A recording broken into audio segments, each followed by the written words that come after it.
Well, we're going to try to get this bus running that got towed in. It obviously had all kinds of damage that happened to it, but from the shipping company loading it, they busted the bottom of the radiator, so we had some welding to do. We welded that all up. We sent the one part here, this piece that was busted in multiple pieces, to a local welder friend of ours who welded it up. And then the actual radiator part that was broken where the bolt was, I just got the spool gun on the MIG welder and built up around it to have a new flange to be able to mount to bolt that to. So we got that together, and the radiator's not leaking now from that. So we were able to put coolant in it. Now we can get it, try to start it. The exhaust tips were smashed, so we just cut those off. So we've got good exhaust, able to get out of the engine. We did push it up the hill with the tractor, so we had it up closer to the shop to work on it. But we're going to try and get it started here. Well, just inspecting things, I see it's got a stuck fuel injector here, so we're going to need to pull that out of there. The rack is seized up on it, so we can't move it at all. If we would have tried to start it, that would have been very, very bad. So it's a good thing that we checked that before we start turning it over. Okay, it's got N60s in it, but these are the non-offset ones. And we were able to free this injector up, so now it moves, and I've did the plunger a few times too, and it's completely free. If I turn it one way, okay, right out of there, it's moving on its own. That's how you really want to see that little selector just move on its own. If it's moving that freely, it's good. Well, with that injector out, the rack still does not move. Oh, now it is moving. Hey, look at that. So that was just the one stuck one. I'll bar it over a few times, make sure that every injector does get compressed at least once, twice, and then if it still moves, we'll be good to go. So he's using this bar on the teeth of the flywheel to rotate the engine over. We're going to turn it over 2 full revolutions just to make sure that each fuel injector has tried to compress at least twice. And if they're going to stick, that's where they're going to stick. And then we'll check it one more time, make sure there's no more stuck injectors. And then if not, we got oil in it, we got coolant in it. The air bath oil filters, air filters, the oil bath air filters, we checked them. They're all full and no water in them. Just gotta make sure that this is bled up here. The owner put the coolant in last night. Just need to make sure that that's bled. And then we're gonna fire up here in just a few minutes. Leading the air out of the cooling system here.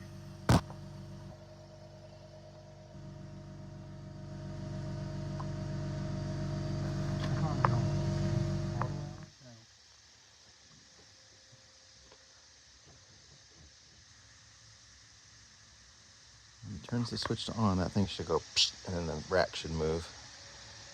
We filled it with air. Now make sure the vice grips move. Okay, so to shut the engine off, you're gonna pull them down this way. Just grab them. Shut the engine off, pull them down right there. Nope. I don't think you have them on there tight enough. I saw them slip on the thing.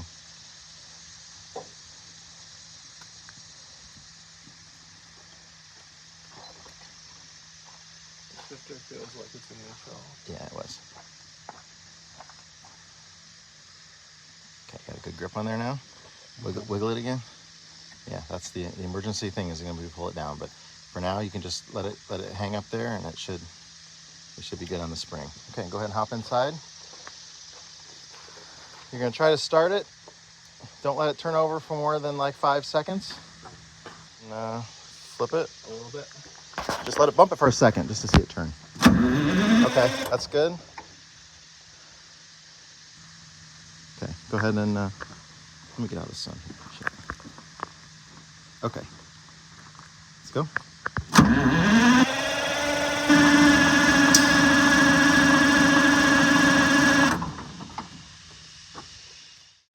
The way that thing's turning over, there is no compression in this engine. That thing was just flying. I've never seen a starter turn it over so fast, and just there's no compression, no resistance to that. Also, there's no smoke coming out, so we're not getting fuel. We got to investigate this. Turn it to off. Turn it to off and then back to on. Again? Yeah.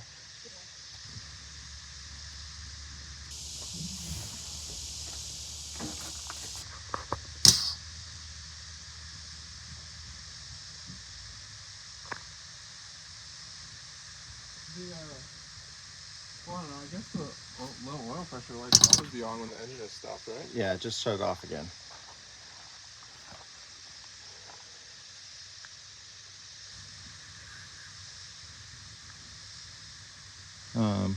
Go ahead and cycle it again. Uh-huh. And then as soon as I yell okay, you're gonna hit the starter button up there. Okay. Do you want me to mess with the emergency stop switch? No, do not touch that. That's something totally different. Go ahead and grab those vice grips. The engine's gonna run by you moving those, so be careful. You want me? Or just wait a second. Okay, now it's free.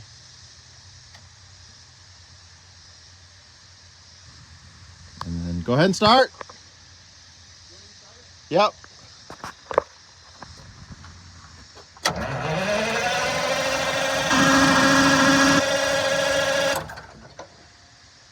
Well, we're getting fuel now. Mm-hmm.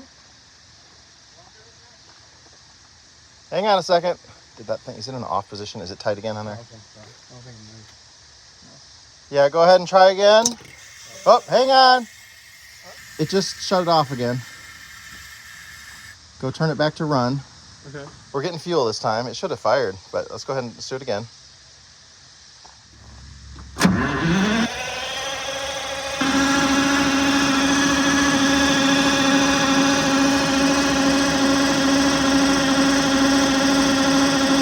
All right. Go. Stop.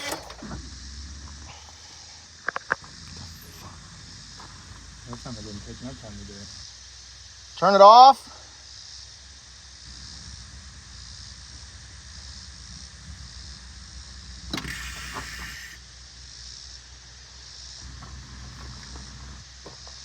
Turn it back to on.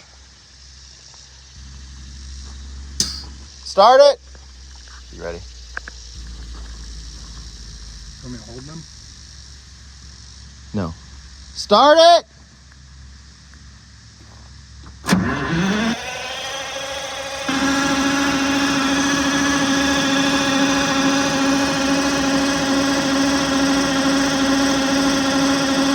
All right.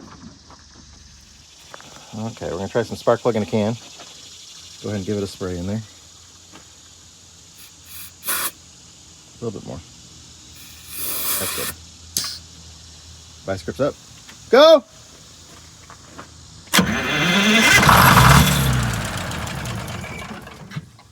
Oh, we were supposed to. You're gonna run it by that, so when it starts, you're gonna go back up Okay. just to hear it run. You'll be in control of the Okay. throttle. Try it again.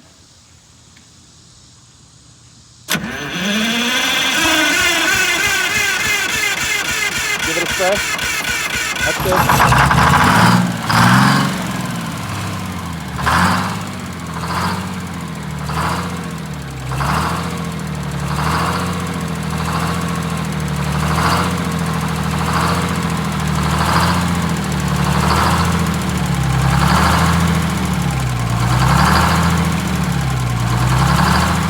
Should be able to take the vice grips off.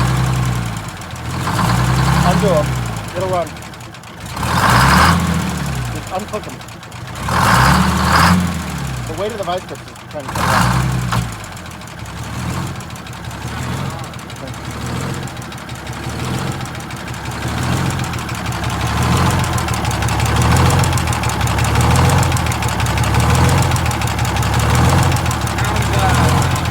What? Well, it obviously is not running well. It's running, but it's not running well. I suspect that this engine has been overheated. We'll get into that in just a little bit here, but why I think that is, what we'll find out.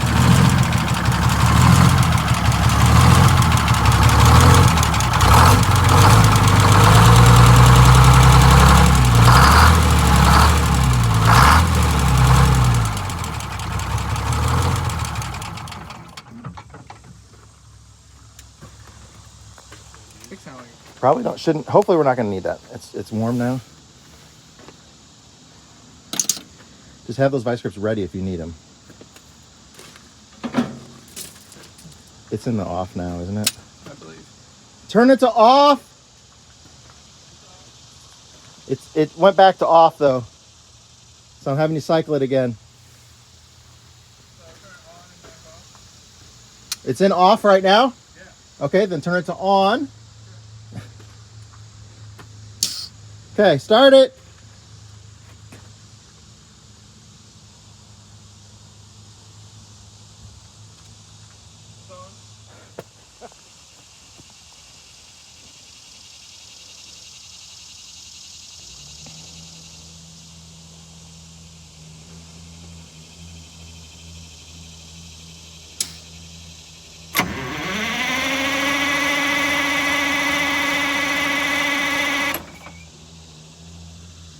Turn it off and back on again.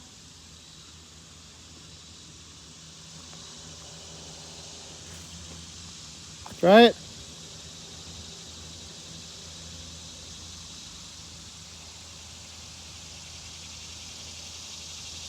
Okay, what are we doing?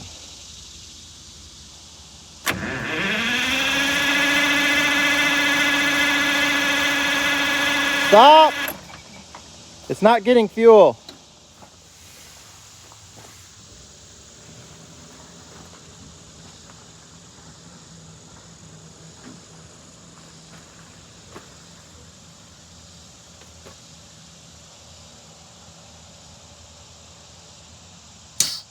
Okay?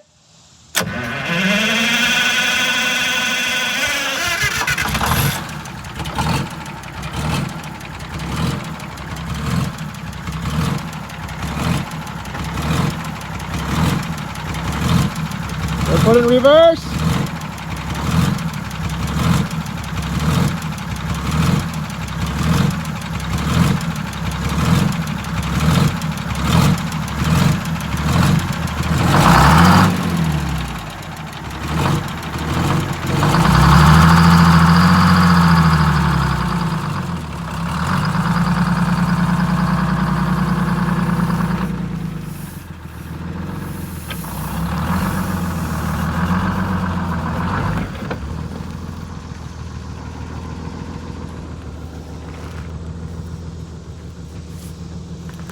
Try to go forward.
That's some riding the clutch shit right there.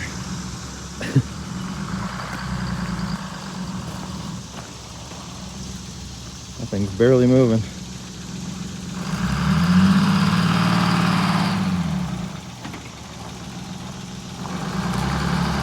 For the record, that is not how you drive that engine and transmission.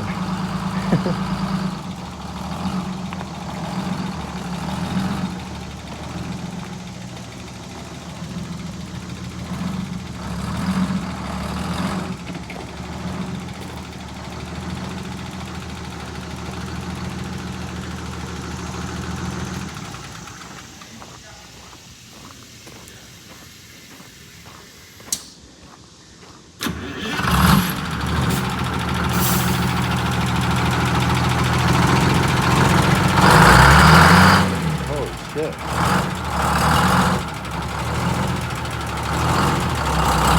That's good.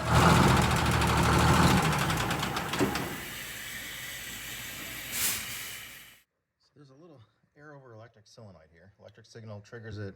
It's got air pressure feeding it, and then it sends out air pressure to this, which shoots out this here, which moves the fuel rack to the off position. For some reason, this is freaking out. It's flickering back and forth and then shutting the no fuel, even though it's not supposed to. It's supposed to just be a shut off, and for some reason, it's tripping. You heard it going click, click, click, click, click. It was doing it multiple times, just kind of flickering and then shutting off, all on its own. I haven't figured out why yet, but That shuts when that pushes forward, then with the air, it shuts the no fuel. When I saw no smoke coming out of the exhaust, I knew it wasn't getting any fuel down there. Wow, I could see it wobbling. Let me see your flashlight. That's right, that's where I'm heading. That's body one's not all the way right there. Okay, that's fine.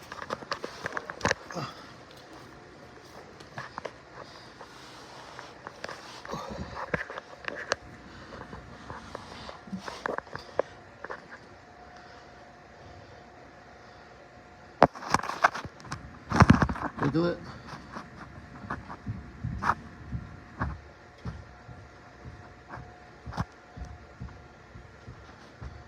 Yeah, that's all kinds of everything movement on there. Yeah. Jiggle it left and right.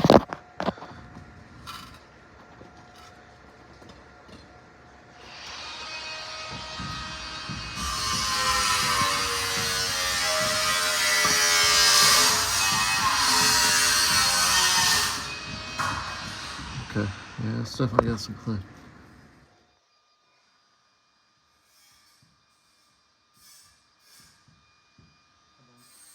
I mean, I can see it twisting. Keep doing that. I don't know if the camera's going to show it. Oh, you see the bottom coming out? Yeah.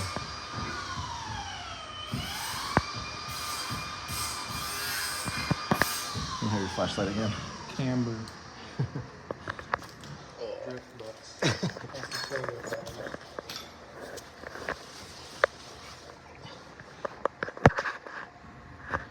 Okay, go. Wow. That's horrible.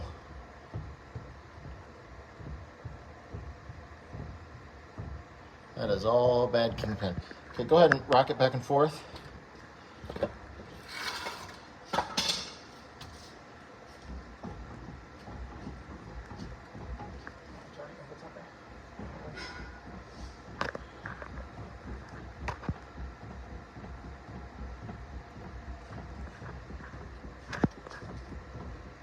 Okay. Let's see how much shit comes out of the air tank.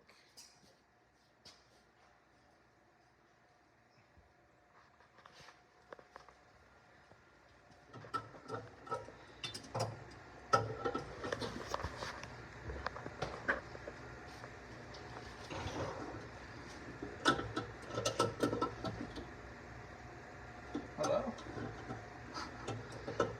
Okay, we're gonna need a pick to stick up in the holes. My dauber, so plugged it up straight up from the bottom.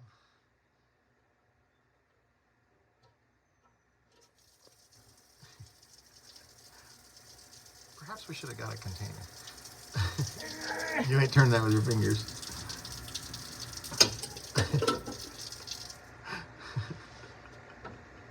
Some funny looking air. Yeah.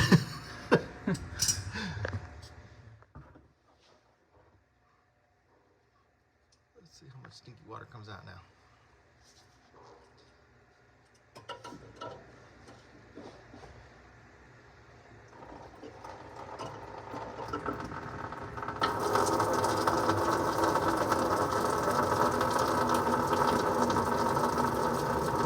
Too gross. I mean, I wasn't drained it. I'm gonna turn it down a little bit. That's okay, just leave it. It's alright.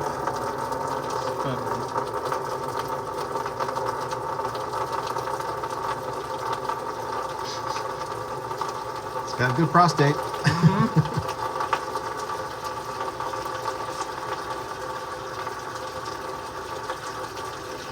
Oh, here comes the nasty.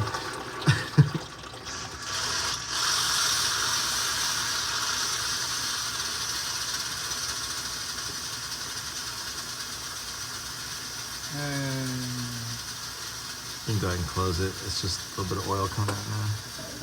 It needs the oil for rust corrosion protection in there.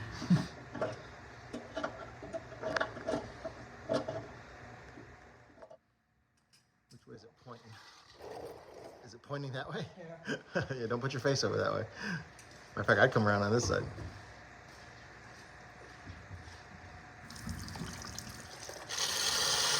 Oh, that's not bad at all. Nasty. Doesn't sound quite as wet.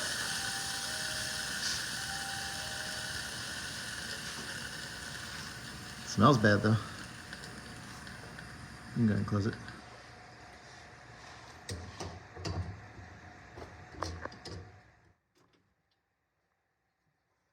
The airbag is bubbly. It's kind of hard to see in the camera, but yeah, it's got like a tumor. It's delaminating the different layers of rubber on there. That shock is bad. This wheel seal is leaking. Radius rod bushings are bad. The whole axle rear end is moving when we move the bus.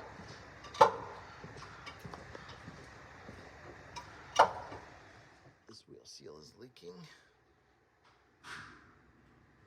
It's grease.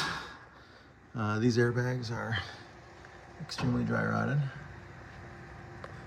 cracking.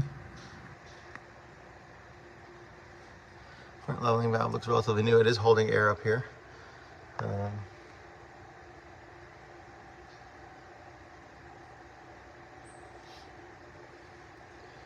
Radius rod bushings are bad. It's not even in there.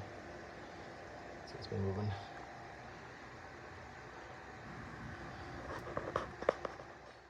The shocks had the oil coming out of it here. Same thing, dry, cracked, old airbags. Radius rod bushings, obviously the kingpin is bad, but that wheel seal's starting to leak too. Might as well go after it now. Radius rod bushing, worn out, moving.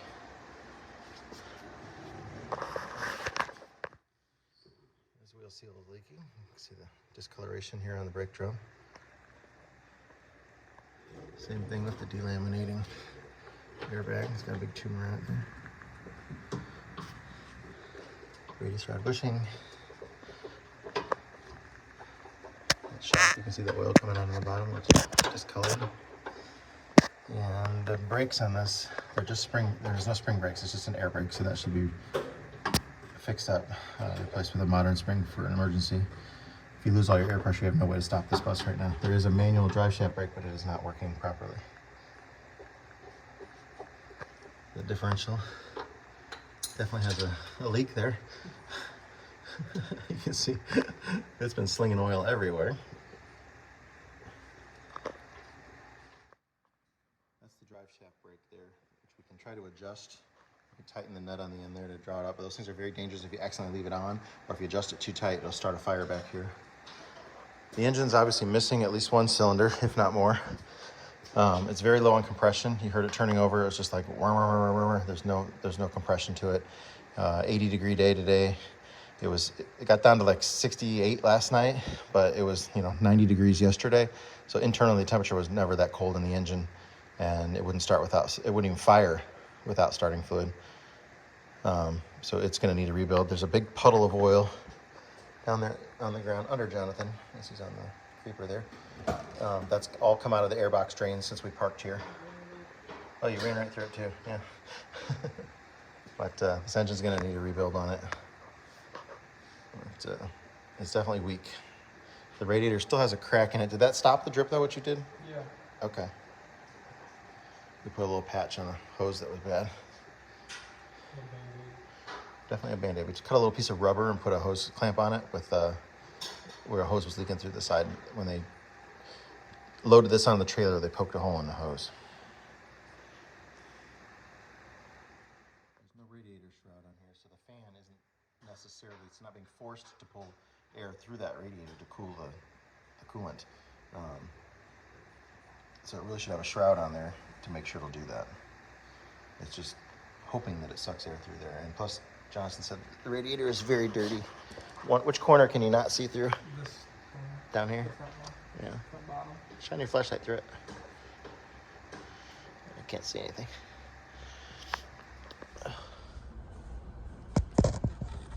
Yeah, this is a nasty pig right now. Well, not having a shroud on the radiator means the fan's not pulling air through it. And then look how dirty the back of this radiator is. It had very bad airflow. So this engine's been overheated.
A little bit more.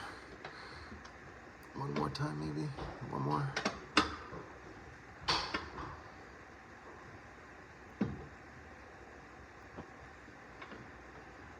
Okay, stop there. Let's see if I can see inside there now.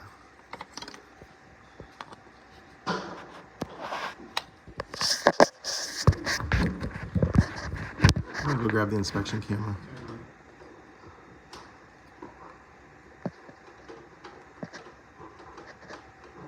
We're gonna look for cracks in the liner, so if there's any cracks in those vertical ports.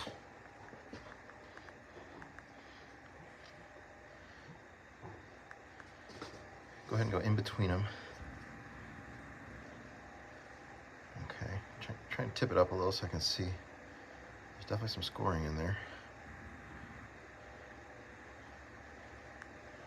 Okay, bring it back down.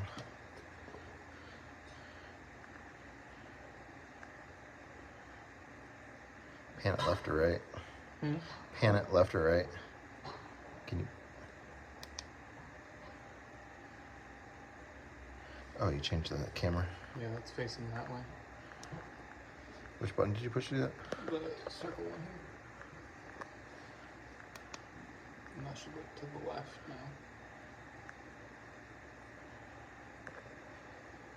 Go up a little. It's definitely scored really bad.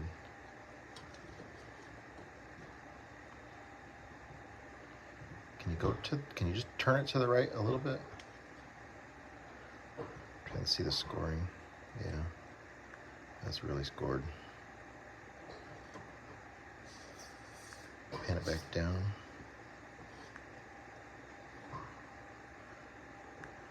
I don't see a crack.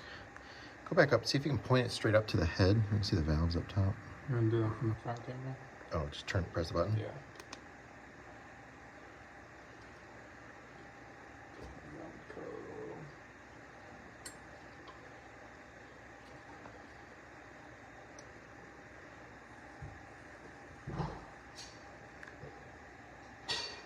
Go up.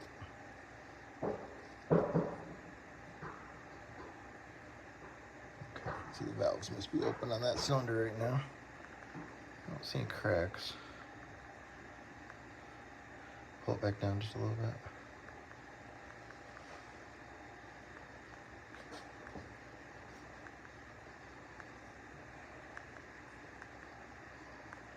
Okay, come on down. Okay, take it out of there. Can you get it in the next one? The ports to the next one? Can you come in an angle and go through the ports of the cylinder?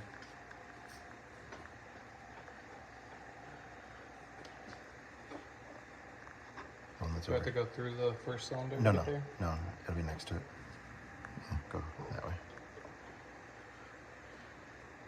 No, look at the camera while you're doing it. I think it's, Oh, the piston's in the way right now. yeah. Let me see the side of the piston a little bit. Hmm? I just want to see the side of the piston there. If I go that way and we flip the camera. Maybe again. Okay. That's pretty clean. You hold that there. I'm gonna bar the engine over. So here's the gauge on this. I asked him how warm he had it when he drove it home a couple of years ago when he bought it. It was a warm day, and he said, well, he wouldn't have took it up to the red line. You know, he would have stopped before he got to the red line. But 180 is the operating temperature. 200, you need to start making some changes and never go over like 205. So he was probably running 210, 215, maybe even up getting close to that 220, thinking that's where that gauge goes. And that's why this engine got overheated. This bus is going to need a lot of work. We just got it in here to do the inspection on it. I mean, now that we have it running, and I hate to say the word drivable, movable, let's put it that way, it should not be driven in the road in the condition that it's in. It definitely needs some work. I told him straight up from the beginning that he's in way upside down. He's in a big hole, and he's getting ready to start digging deeper and deeper and deeper financially on this. But this is his bus. This is what he's got. He wants to do that. But he's looking at probably just the stuff that we went through and saw today, parts and labor, minimum of $20,000, not including an engine rebuild, which depending on parts and labor and what else we find when we're in there. If it's just a simple in-frame that we can get away with on it, then it's just maybe like another 10, something like that. But it could be more. You never know. We don't know about the clutch because it was really sounded like it was slipping the clutch when he was moving it. Yeah, I mean, all that oil down there has come out of the air box. But yeah, there's just no compression to this engine. As you heard it turning over, how fast it was just spinning. But that not having that radiator shroud on there to make that fan pull air through the radiator, and then having that radiator so dirty, not being able to exchange the heat very well, that was not good for it. But it's a very weak engine. I mean, he could drive, it'll run for probably years like this. You're gonna have to use starting fluid every time you want to start it. It's got 2 block warmers that the previous owner had on it, which I see why. It definitely needs a warm engine, but on a hot summer day, it should have just popped right off. So yeah, you're gonna have to use block warmers and starting fluid on it all the time. The starting fluid port is open on it right now, so that's taken out of there. Sucking in dirty air, that's not good for it. But kingpins, airbags, radius rod bushings, wheel seals. We haven't even peeked at the bearings yet, so we don't know how, what shape those are in. All new shocks. It's going to be a pretty big job, and the interior of this bus is completely gutted, so you can't live in it right now. You're going to spend another probably $30,000 doing a conversion on the inside, and when you're all done, what is this bus going to be worth? So if you're talking about he's already over 10 into it, probably closer to 15. And if the conversion was all done, you could find another 4104 nicely converted for probably $12,000 to $15,000. Nice drivable, ready to go bus. So you're looking at being, 60 or 70,000 into a bus that you might be able to sell. If it was really nice, maybe you could sell it for 20, but that's not a good investment. So we got a little bit of a coolant leak there on the ground too, just a tiny one. I have to figure out where that's coming from. Probably the air compressor or something like that. But yeah, this is owning a bus is not cheap, and I want to be upfront with people about what they're looking at getting into. That this is just, if you ever sell it, you're never going to get any. You get your enjoyment use out of it, your return on your investment through enjoyment, but you're never going to get it back financially. This is going to be upside down, no matter what you do on this bus. Even if you tried to sell it right now, he'd be upside down. Get out of it while you can, but. It could be very nice. I mean, the luggage bays in here, they're probably the nicest doors and bays I've ever seen. But the inside of the bus is completely gutted. There's nothing. I mean, it's nothing. It needs a lot of work and a lot of money. I'll leave it at that.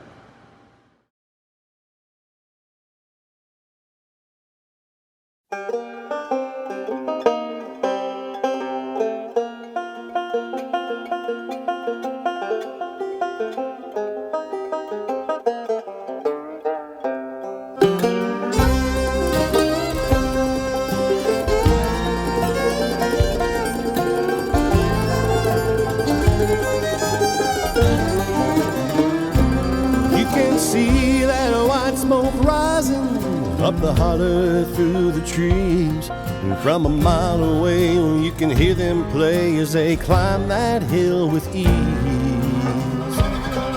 At the top of that mountain there's a new life waiting for those who can make the run. If they can make it to the top, Scott will put them in the shop till their new life has begun.